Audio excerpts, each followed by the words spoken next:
octubre, y no olvidemos que el 4 de octubre hubo dos episodios.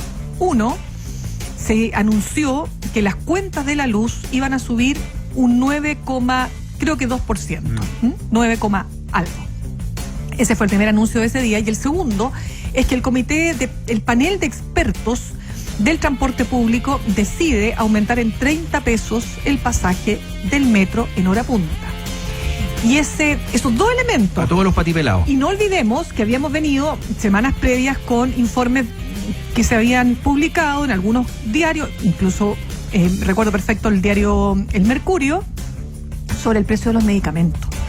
Entonces, había ya una tensión, digamos, a nivel del consumidor o del ciudadano de a pie.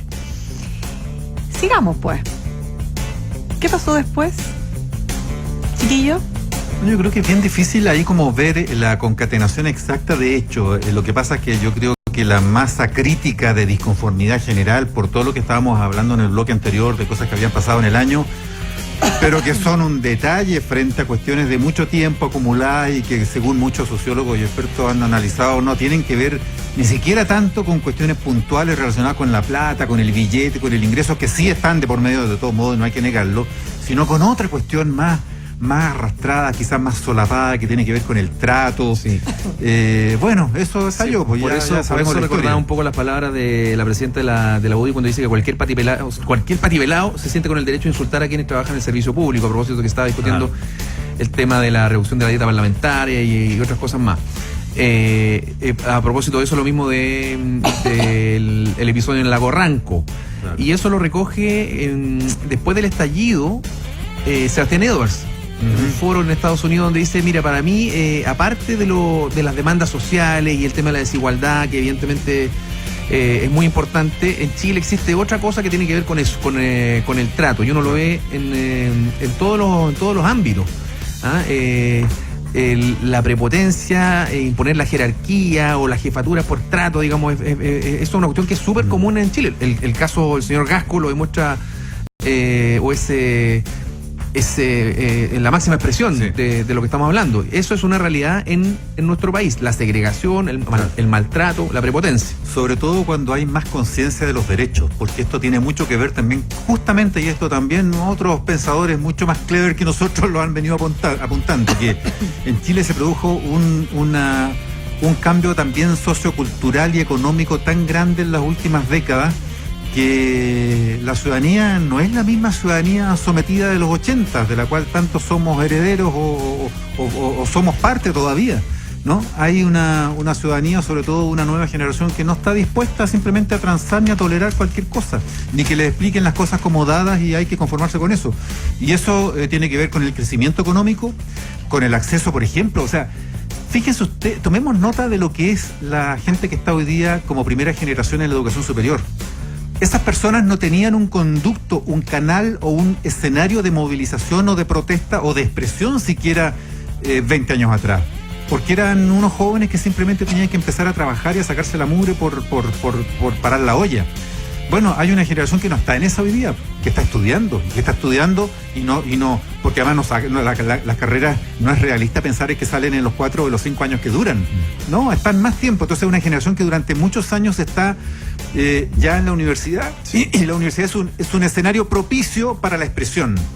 Entonces ahí tienes tú al tiro un contingente ciudadano dispuesto a salir a la calle, a coordinarse, que está en comunicación interna y que está en actitud además de expresarse. Sí, pero mira, yo agregaría ahí, Mauricio, solamente para complementar, porque esto venía trabajándose de antes, venía una especie de estudio desde mucho tiempo los sociólogos, y se hacían foros y le trataban de explicar, por ejemplo, a los medios de comunicación a qué le estaban hablando. Porque también había un cambio sociocultural que tenía que ver con la identidad, achatada durante muchos años en dictadura, uniformada muchas veces en su expresión y en su vestir incluso. Claro. Y pasamos de repente a una explosión de internet junto con los factores que tú estabas mencionando, Mauricio, donde el tema de la identidad se fue forjando y se fue perdiendo el miedo a ser quien uno es. y vino mucha expresión de cultural, digamos, de grupos, tribus urbanas, en fin, de manifestaciones individuales, de minorías, que hoy día vemos los frutos, por ejemplo, que están, gracias a este activismo se están logrando frutos que vino desde avance en el terreno de la mujer, las reformas legales, dices tú. Las reformas legales, en fin, vino todo un cambio, pero se resumen en que nadie me va a decir a mí cómo yo tengo que vivir, ni cómo quiero vestirme, ni quién quiero ser. Exacto. Entonces, esa transformación también es parte del fenómeno. Y ahí metamos lo más prosaico, perdón, Mirna, que es lo económico también, porque hubo estos años crecimiento, acceso a otros bienes, acceso a otra forma de interactuar con el mundo, con las tecnologías a las cuales hay acceso expandido, ahí hay una democratización interesantísima, y eso genera también una disparada de las expectativas que a la primera frustración estallan. Entonces, oye, si no hemos pedido nada prestado, o sea, la gente no ha pedido nada prestado. Por ejemplo, en los 80 se miraba mucho para otras latitudes, al otro lado de la cordillera, en lo musical, en fin, y uno ve que de un tiempo a esta parte la expresión cultural a todo nivel y en todo orden es netamente chilena. Preguntémosle a las tesis. Roberto Méndez, exdirector de Adimark y ahora parte de la Escuela de Gobierno de la Católica, el fin de semana publicaba en el Mercurio una columna que me pareció muy lúcida, titulada El complot. Y él enumera cuatro puntos, que estaban en la conversación, digamos, y entre los académicos, expertos, en fin, pero también dado por las encuestas, como por ejemplo, como la confianza en las instituciones, es decir, no sé, carabineros, ejército, los jueces, la Iglesia Católica, había alcanzado a mediados del 2019 los niveles más críticos. Como a su vez, dice él, el clima de pesimismo sobre el rumbo de la economía se había generalizado. Tercer punto, como en septiembre la confianza de los consumidores, índice que reúne, dice él, la historia de las expectativas económicas en los últimos 40 años, había alcanzado un mínimo solo observado en periodos de crisis. Y como si no bastara, cuarto punto, el informe que entrega todos los años el INE a mediados de este año, que para 2018 mostró que la mediana de los ingresos familiares había retrocedido. Y por último, la encuesta Bicentenario de la Católica del año 2019, que mostraba que las expectativas de progreso para la clase media o las posibilidades percibidas de un trabajador de adquirir una vivienda se ubicaban en mínimos históricos. Entonces él dice así: altamente inalcanzable. El famoso ¿verdad? Altamente inalcanzable. Entonces dice, todo esto, dice él, que lo encuentro tan lúcido, por eso lo quiero relevar. Todo esto debió leer el eventual cerebro planificador. Cifras públicas ampliamente disponibles, nada secreto, nada de Big Data, nada sofisticado. Si había que dar un golpe al sistema, era el momento. Mira, nunca Chile había progresado tanto como en los últimos 30 años. Nunca había habido tal aumento de ingresos generales. Esto ya se ha dicho 1000 veces, pero vale la pena volver a ponerlo en la mesa. Nunca se había reducido la pobreza como se redujo en los últimos 30 años.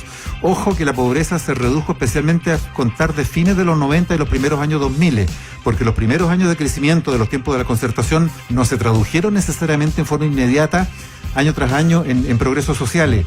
Hubo un rezago ahí que tiene que ver no solamente, y eso es súper importante, porque no tiene que ver entonces ese progreso social con el crecimiento económico puro, sino con las políticas públicas de los gobiernos que van expandiendo los beneficios de ese crecimiento. Y esos beneficios se empezaron a ver a fines de los 90, comienzos de los 2000. Entonces hubo ese progreso enorme, histórico, sin precedentes, y ningún otro país del mundo prácticamente lo tuvo como Chile en esos años, de partida ninguno de América Latina.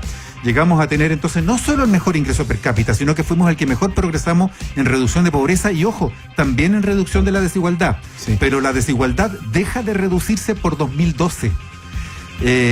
Y porque es la última medición CACEN que tenemos, las últimas mediciones de coeficiente de Gini, porque las últimas mediciones de 2017 demostraron que la desigualdad volvió a retroceder, ahora, a aumentar. Todos esos progresos tienen sus paradojas. Yo me acuerdo hace muchos años en la paradoja, en la CEPAL, yo creo que está ahí en eso último, sí, en cómo se detiene el avance. El rol del Estado fundamental, el rol redistributivo, incluso en muchos casos, que lo que se está planteando en definitiva hoy con esta mega reforma tributaria que se ha esbozado incluso del ministro de Hacienda.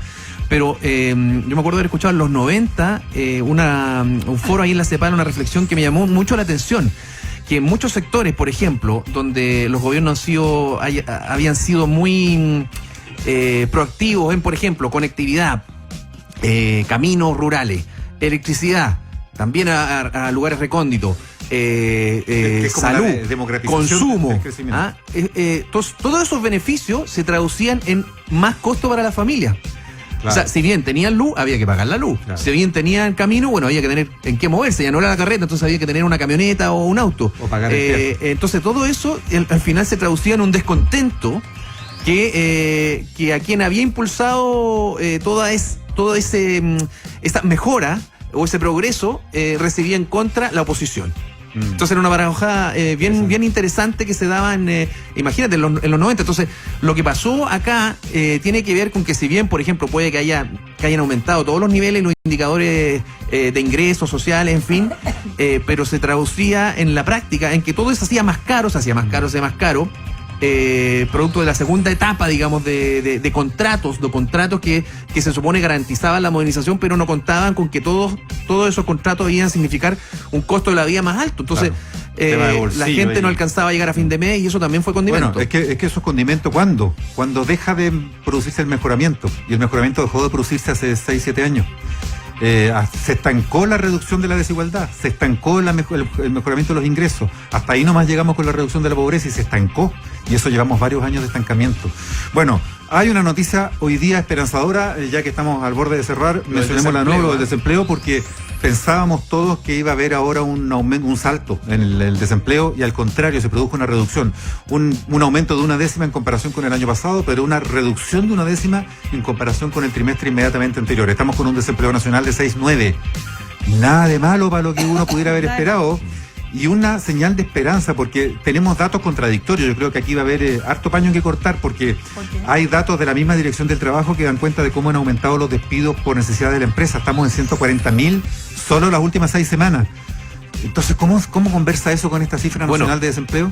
Hay cosas que tienen que ver, no sé, evidentemente esto tiene que ser analizado a nivel técnico, pero una cosa que ve en la calle. Había un relajo en el control, por ejemplo, del empleo informal, comercio ambulante. Puede ser. Incluso lo que hablábamos ayer, este reportaje que tiramos acá en ADN respecto a esta nueva aplicación de mototaxis.